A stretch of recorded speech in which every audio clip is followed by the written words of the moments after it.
Police बंदोबस्त मागितला आणि पोलीस बंदोबस्त घेऊन भूमापन कार्यालयाचे मोजणीचे अधिकारी कर्मचारी घेऊन आणि गाडी भरून गुंडे बदमाश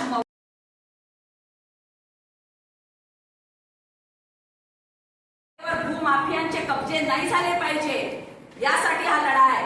हा काय माझा व्यक्तिगत लढा नाहीये, हा आम जनतेचा लढा आहे, हा पत्रकारांचा लढा आहे, हा शासनाचा लढा आहे आणि हा सत्याचा लढा आहे। माझ्या सत्याच्या लढ्याला ब्रेक लावण्यासाठी, कारण मी या सगळ्या भूमाफियांची आणि बिल्डर लॉबींची पोलखोल करणार होती आणि शासन सुद्धा संवेदनशील झालं होतं या प्रकरण संदर्भात। बैठका लावण्याच्या पालकमंत्र्यांनी आदेश दिले होते। रातोरात यांनी पोलीस विभागाला पैसे खिलावले। बंटी बबली दाम्पत्याने आणि त्यांच्या मागे ज्यांचा हात आहे भूमाफिया प्रेम ग्वालबन्सी आणि हरीश ग्वालबन्सी आणि तो बिल्डर बोडके यांनी, आणि माझ्यावर ट्रेसपासिंगचा गुन्हा लावला। अरे ठीक आहे, माझ्यावर तर लावलाच लावला, मंदिर समितीच्या सदस्यांवर ट्रेसपासिंगचा गुन्हा लावला। त्या मंदिरापासून फक्त अर्धा फूट अंतरावर एक दलित काकाजी राहतात, पाटील काकाजी। कुठे आहेत पाटील काकाजी? उभेरा काकाजी। हे काकाजी हे बौद्ध समाजाचे आहेत, हा माझा दलित बांधव आहे। याचं फक्त अर्ध्या फुटावर मंदिरापासून घर आहे, अर्ध्या फुटावर, अर्धा फुटही म्हणू शकत नाही, 6 इंचावर यांच्यावर ट्रेसपासिंगचं लावलं। गेल्या 50 वर्षापासून हे पाटील काकाजी तिथे वास्तव्य करत आहे। 50 वर्षापासून ट्रेसपासिंग लागलं नाही आणि या बंटी बबलीच्या तक्रारीवरून, या हरामखोर चोरांच्या तक्रारीवरून एका 70 वर्षाच्या दलितावर ट्रेसपासिंगचा गुन्हा लावतात। आणि ट्रेसपासिंग कशी झाली? अरे हरामखोर, इथे प्रेसमध्ये येऊन तुम्ही लोक बंटी आणि बबली पत्रकारांची दिशाभूल करता। तुम्हाला तर जोड्या चपलांनी मारलं पाहिजे, अक्षरशः मारलं पाहिजे तुम्हाला।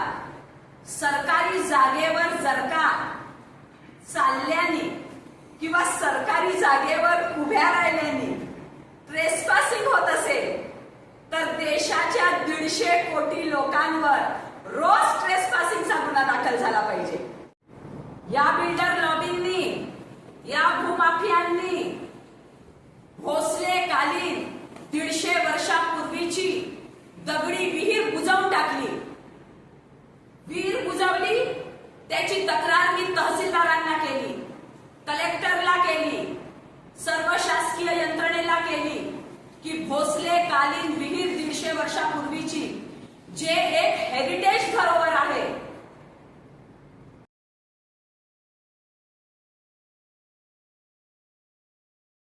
करून माझ्यासारख्या बाईवर तुम्ही गुन्हे दाखल करता, हनुमान भक्तांवर गुन्हे दाखल करता, 70 वर्षाच्या दलित माणसावर ज्याचं घर तिथे त्याच्यावर गुन्हे दाखल करता।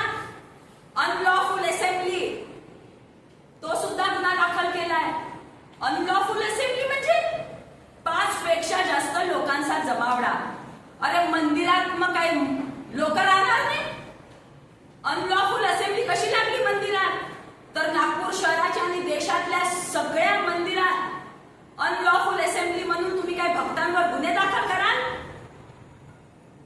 दीक्षाभूमीला दर्शन घेणाऱ्या लोकांवर तुम्ही गुन्हे दाखल कराल? ताजुद्दीन बाबाच्या मंदिरात दर्शन घेणाऱ्या लोकांवर तुम्ही एक गुन्हा दाखल कराल? ट्रेसपासिंग लावाल?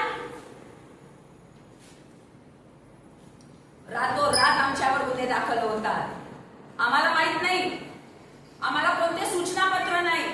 आमच्या विरोधात जर का पोलिसांकडे कोणी तक्रार केली असेल तर पोलिसांची हे नैतिक जबाबदारी होती की आम्हाला नोटीस इश्यू करणं की तुमच्या विरोधात अशी अशी तक्रार आलेली आहे, तुमचं मत, तुमचे डॉक्युमेंट्स इथे सबमिट करा। परंतु पोलिसांनी आम्हाला कॉन्फिडन्स मध्ये घेतलं नाही, रातोरात गुन्हे दाखल केले। गुन्हा दाखल केल्यानंतर 8 दिवसांनी आम्हाला कळतं की आमच्यावर गुन्हा दाखल झाला।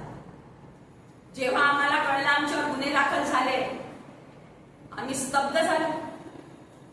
मग चॅरिटेबल ट्रस्ट, जे रजिस्टर्ड चॅरिटेबल ट्रस्ट आहे, त्या ट्रस्टचे लीगल ऍडवायझर ऍडव्होकेट चौधरी साहेब गिट्टी खदान पोलीस स्टेशन मध्ये जातात की आमच्यावर, भक्तांवर, सामाजिक कार्यकर्त्यांवर, आजूबाजूच्या रहिवाशांवर तुम्ही गुन्हे दाखल केले, आम्हाला FIR ची कॉपी तर द्या. परंतु तो भ्रष्टाचारी PI दिघे आम्हाला उत्तर देतो, FIR ची कॉपी भेटणार नाही, कोणाच्या बापाला भेटणार नाही म्हणे FIR ची कॉपी. FIR ची कॉपी पाहिजे तर कोर्टात जा. अरे कोणत्या संविधानात लिहिलेलं आहे तुम्ही आमच्यावर गुन्हे दाखल करता, आम्हाला सूचना पत्र देत नाही आणि आमच्यावर गुन्हे दाखल झाल्यावर आम्ही कॉपी मागतो FIR ची, तर आम्हाला कोर्टाचे रस्ते दाखवता. आणि दुर्दैवाची बाब अशी, आमच्यावर गुन्हे दाखल झाले, आम्ही FIR ची कॉपी मागतो, आम्हाला देत नाही. आणि संकुलवार दाम्पत्य तुम्हा पत्रकारांना सगळ्यांना आमच्यावर लागलेल्या गुन्ह्याची FIR कॉपी देतात. दिली की नाही दिली? तुम्हा लोकांना दिली ना? मग त्यांच्याकडे कशी आली FIR ची कॉपी? गुन्हे आमच्यावर दाखल झाले, आमच्याकडे FIR ची कॉपी नाही. आम्हाला म्हणतात पोलीसवाले की कोर्टातून घ्या, आणि या दाम्पत्यांकडे आली. आणि या सगळ्या गैरव्यवहारामुळे पोलीसचे जे वरिष्ठ अधिकारी आहेत त्यांना सगळं हे प्रकरण लक्षात आलं, म्हणून तडकाफडकी त्या PI दिघेची आणि DCP झाची रातोरात बदली झाली. हे पहिलं प्रकरण आहे की DCP आणि ठाणेदार यांची सोबत बदल्या झाली. सरकारी जागा आहे ती या भूमाफिया लोकांच्या आणि या बंटी बबली संकुलवार दाम्पत्याच्या घशात जाणार नाही. किती तिळभर जागा सुद्धा मी जाऊ देणार नाही. आणि ती संकुलवार बाई बबली, बंटीची बबली इथे प्रेसमध्ये म्हणते की ज्वालाताईंनी सँडल काढली आमच्यावर. काय पुरावे आहे का तुझ्याकडे का मी सँडल काढली? ही सँडलची संस्कृती तुझ्यासारख्या बिल्डर लोकांच्या बायकांची असेल, भूमाफियांच्या बायकांची असेल. ज्वाला धोटेची ही सँडलची संस्कृती नाही आहे. नागड्या पायांनी सत्यासाठी लढा द्यायला, अन्यायग्रस्तांसाठी लढा द्यायला मैदानात उतरणारी मी एका फकीर बापाची फकीर लेक आहे. ही सँडलची संस्कृती तुझी असेल.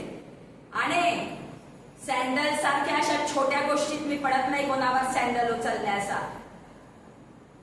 मी लढणारी आहे. हिच्यासारखी ते पत्रकार परिषदेत येऊन मगरमच्छचे आसू काढून ज्वालाताईकडनं आम्हाला भीती आहे, हे अशी रडणारी मी नाही आहे, मी लढणारी आहे. माझ्याकडनं तुला भीती? अरे शहराच्या हजारो अन्यायग्रस्तांची मी मसीहा म्हणून ओळखल्या जाते. गंगा जमुनाच्या वेश्या माता बहिणीसाठी लढ्यामुळे मी एक आक्रमक नेता, एक लढवय्या नेता म्हणून ओळखली जाते. बर्डीच्या फुटपाथ दुकानदारांसाठी माझे लढे झाले, झोपडपट्टीच्या धारकांसाठी, त्यांच्या पुनर्वसनासाठी मी लढा केला.